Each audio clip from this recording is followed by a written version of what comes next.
जातीय जनगणना बिहार में खत्म हो चुका है। लंबी सी लिस्ट आ गई है, लंबा लंबा कोड दे दिया गया है 140, 45, 46। हो सकता है कि आने वाले दिनों में यूपीएससी के क्वेश्चन में भी ये कोड पूछ दिया जाए। अकबर अली जी, आपका कौन सा कोड है जाति का? मैं तो नहीं जानता कि हमारा कोड क्या है। हमारे देश में सबसे पहले 1881 में जनगणना हुई थी। 1881? जी 1952 में सरदार वल्लभ भाई पटेल साहब ने कहा था कि हमारे देश की सामाजिक ताना बाना को इससे खतरा हो सकता है। ये उन्होंने इस पर जो है रोक लगा दी। क्या लगता है कि जितने अध्यापक, सरकारी शिक्षक जनगणना करने में लगे, अगर ये लोग पढ़ाने में इतना जोर लगा देते? 10 महीने से 8 महीने से जनगणना हो रही है, तो उन बच्चों की शिक्षा पर कितना बुरा प्रभाव पड़ा है। हम अब पता नहीं जाति जानने के बाद कोई नया योजना शुरू होगा कि किसी जाति वाले को 10 लाख रुपए अकाउंट में दिया जाएगा। इसके पीछे की क्या नीति है, क्या सोच है सरकार की, ये तो सोच से परे जा रही है। आखिर इसके पीछे की वजह क्या है, क्यों ऐसा? जातीय जनगणना बिहार में खत्म हो चुका है। लंबी सी लिस्ट आ गई है, लंबा लंबा कोड दे दिया गया है 140, 45, 46। इतना कि लोगों को याद रखना मुश्किल हो गया है। हो सकता है कि आने वाले दिनों में यूपीएससी के क्वेश्चन में भी ये कोड पूछ दिया जाए। अकबर अली जी, आपका कौन सा कोड है जाति का?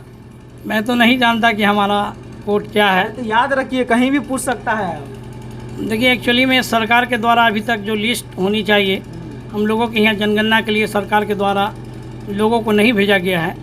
मगर ये पता चला कि जनगणना शुरू हो गई है। मगर हमारे देश में सबसे पहले 1881 में जनगणना हुई थी। 1881? जी बिल्कुल। और उसके बाद जो है 1931 में हुआ, 1941 में हुआ, फिर 1951 में जब हुआ तो उसके बाद भी लिस्ट नहीं जमा किया गया। 1952 में सरदार वल्लभ भाई पटेल साहब केंद्र में गृह राज्य मंत्री थे। उन्होंने कहा था कि हमारे देश की सामाजिक ताना बाना को इससे खतरा हो सकता है। इसलिए उन्होंने इस पर जो है रोक लगा दिया गया था उनके द्वारा। फिर 2011 में भी जनगणना हुआ। सरकार का सोच जो है वो आम जनता तक समुचित नहीं है। सरकार जनगणना करावे, अगर सरकार करा रही है तो मैं समझता हूँ कि सही होगा।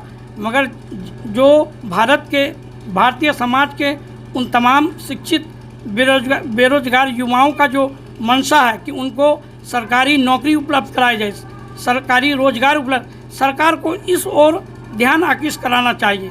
मैं बताना चाहूँगा कि केंद्र सरकार में 92 सरकारी विभाग है। उन 92 सरकारी विभागों में सरकार के द्वारा अगर बहाली निकाली जाती है, जो समाज के शिक्षित बेरोजगार युवा जिनकी आयु समाप्ति के कगार पर है, कम से कम अगर उनको रोजगार मिलता है, नौकरी मिलती है, तो उनके परिवार का जीविका उपार्जन तो चल सकता है। क्या लगता है कि जितने अध्यापक, सरकारी शिक्षक जनगणना करने में लगे, अगर ये लोग पढ़ाने में इतना मुश्किल लगा देते, अपना इतना जोर लगा देते, तो कहीं ना कहीं कुछ चेंजिंग उससे तो शिक्षा व्यवस्था पूरी तरह से चौपट हुई है। सरकार को, माननीय शिक्षकों को इस जनगणना में नहीं लगाना चाहिए। इसलिए जो हम लोग कहते हैं और सभी बड़े राजनेता कहते हैं, बच्चे हमारे देश के भविष्य होते हैं, तो मान लिया जाए कि 10 महीने से 8 महीने से जनगणना हो रही है, तो उन बच्चों की शिक्षा पर कितना बुरा प्रभाव पड़ा है। हम क्या, ये देश के सभी लोग कह सकते हैं कि हमारी शिक्षा व्यवस्था जो है पूरी तरह से धूमिल हो गई है, चौपट हो गई है, व्यवस्था जो है दरम बरम हो गया। सारे शिक्षक फील्ड में दौड़ रहे थे, धूल धूप में जा रहे थे, गांव-गांव जाके जनगणना कर रहे थे कि आप किस जाति के हैं, आप किस जाति के हैं। अब पता नहीं जाति जानने के बाद कोई नया योजना शुरू होगा कि किसी जाति वाले को 10 लाख रुपए अकाउंट में दिया जाएगा। इसके पीछे की क्या नीति है, क्या सोच है सरकार की, ये तो सोच से परे जा रही है। आखिर इसके पीछे की वजह क्या है, क्यों ऐसा जरूरत पड़ गया? ये युग इस समय में जा रहा है जब आर्टिफिशियल इंटेलिजेंस देश के ऊपर सर चढ़ के बोलेगा। हर जगह रोबोट, हर जगह टेक्नोलॉजी देखने को मिल रहा है। उसी बीच में ये जातीय जनगणना कहीं ना कहीं ध्यान भटकाने की कोशिश की जा रही है।